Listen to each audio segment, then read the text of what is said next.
안녕하세요. 조은쌤입니다. 그동안 GSM 카페에서 우리 선생님들과 평가제를 주제로 다양한 강의를 진행하고 있었습니다. 이번에 좋은 기회가 생겨서 GSM TV를 통해 현장에서 필요한 다양한 이야기들을 선생님들과 나누어 보려고 합니다. 앞으로 잘 부탁드립니다. 감사합니다. 우리 선생님들 2학기 상담을 준비하시면서 많이 바쁘고 분주하실 것 같습니다. 2학기 상담은 1학기 상담과 달리 대면 상담을 많이 하실 수 있을 거예요. 1학기에는 코로나 때문에 유선 상담을 진행하거나 간단하게 진행하시고 그냥 기록만 남겨두었을 경우가 많았을 것 같은데요. 2학기 상담에는 가급적 대면 상담을 하셔서 학부모님들과 소통이 더욱더 깊이 될 수 있는 자리가 되었으면 좋겠습니다. 상담을 하기 전에 각 가정에 상담 설문지를 보내주실 거예요. 상담 설문지의 내용은 어린이집의 생활과 가정에서의 생활이 고르게 담겨 있어서 그동안 충분히 이야기 나누지 못해서 아쉬웠던 부분들을 그 자리로 하여금 해소할 수 있었으면 좋겠습니다. 그리고 2학기, 남은 학기 동안은 우리 아이에 대해서 어떤 점을 주안점을 두고 접근을 할지, 어떤 점에 도움이 더 필요할지, 교사는 학부모에게, 학부모는 교사에게, 그 보육의, 양육의 팁을 얻을 수 있는 자리가 되면 더욱더 좋을 것 같습니다. 상담을 하는 동안에 교사는 학부모가 질문하는 모든 내용에 정답을 제공할 필요는 없습니다. 아이들은 상황마다, 발달 과정마다 개인차가 극명하고요. 그것마다 지원을 해줘야 하는 정도가 다릅니다. 또한 아이들마다 요구하는 부분이 다르기 때문에 앞뒤 정황을 정확하게 살펴보지 않고 성급하게 접근했을 경우에 오히려 문제점이 드러나는 경우도 많습니다.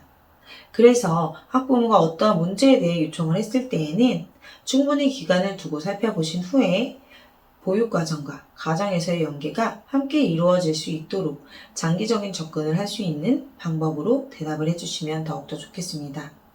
예를 들어 학부모님이 집에서는 기저귀에만 응가를 하고 변기에 응가를 하지 않아요. 선생님 어떻게 하면 좋을까요? 라고 질문을 했어요. 교사는 본인이 알고 있는 내용을 전달하는 부분도 있겠지만 아이의 개별적인 상황이나 그 해당하는 상황에 아이가 어떤 감정을 표현을 하는지 그 표현에 있어서 학부모는 어떻게 대응을 하는지 충분히 들어보시고 2주에서 3주 정도 기간을 두신 후에 어린이집에서도 그 과정과 연관된 보육 과정에서 운영할 수 있는 기본생활 습관에 대해서 지도를 하겠다고 말씀을 하신 후에 아이의 그 사이의 변화 과정을 같이 소통하시면서 직접적으로 그 아이에게 도움이 될 만한 내용으로 지원을 해주시는 것이 좋겠습니다.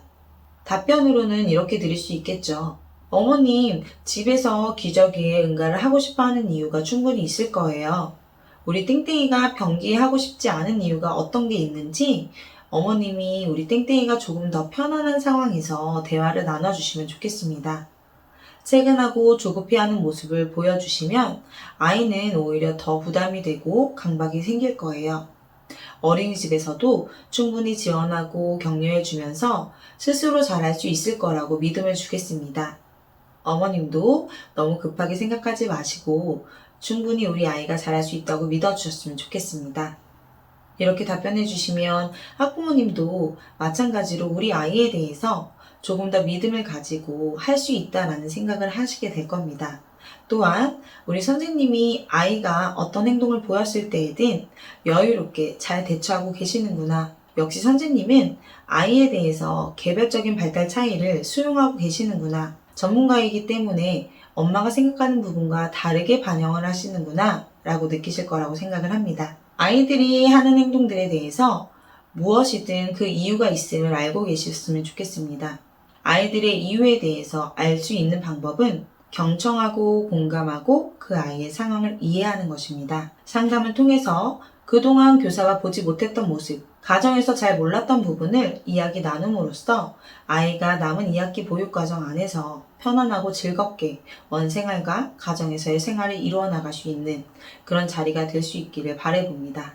평가제 지표에서는 상담 일지의 서식이나 틀은 크게 중요하게 여기고 있지 않습니다. 연 2회의 횟수를 충족하시고 상담 일지에 들어가야 하는 내용만 잘 챙겨주신다면 감점의 요소는 없습니다. 그렇기 때문에 상담 일지에는 상담 일시와 상담을 한 사람, 그리고 상담의 내용에 대해서 충실히 작성을 해주시고 학부모님께서 궁금해하셨던 내용에 대한 답변과 그 답변에 대한 앞으로의 보육과정의 반영사항을 기록해 주시면 됩니다. 또한 교사는 학부모님들에게 표준보육과정과 누리과정의 영역에 누락이 없이 모든 내용을 구체적으로 객관적으로 안내해 주신 내용으로 기록을 남겨주시면 되겠습니다.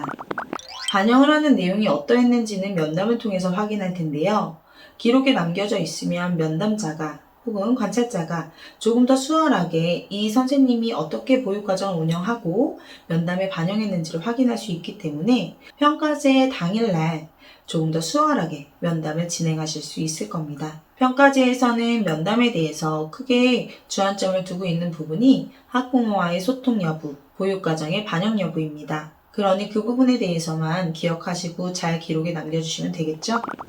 우리 선생님들은 평가제 때문에 상담을 하시는 것이 아니잖아요. 우리 아이들이 잘 지내고 건강하고 즐겁게 원생활을 하기 위해서 상담을 진행하시는 것이니 학부모님들과의 자리에서 조금 더 전문가적인 면모를 보여주셨으면 좋겠습니다. 우리 선생님들 현장에서 정말 많이 수고하시는 걸 알고 있습니다. 제가 작게나마 도움이 되었으면 좋겠습니다. 혹시 저에게 궁금하신 점이 있거나 소통하고 싶은 내용이 있다면 영상에 댓글로 남겨주시면 좋겠습니다.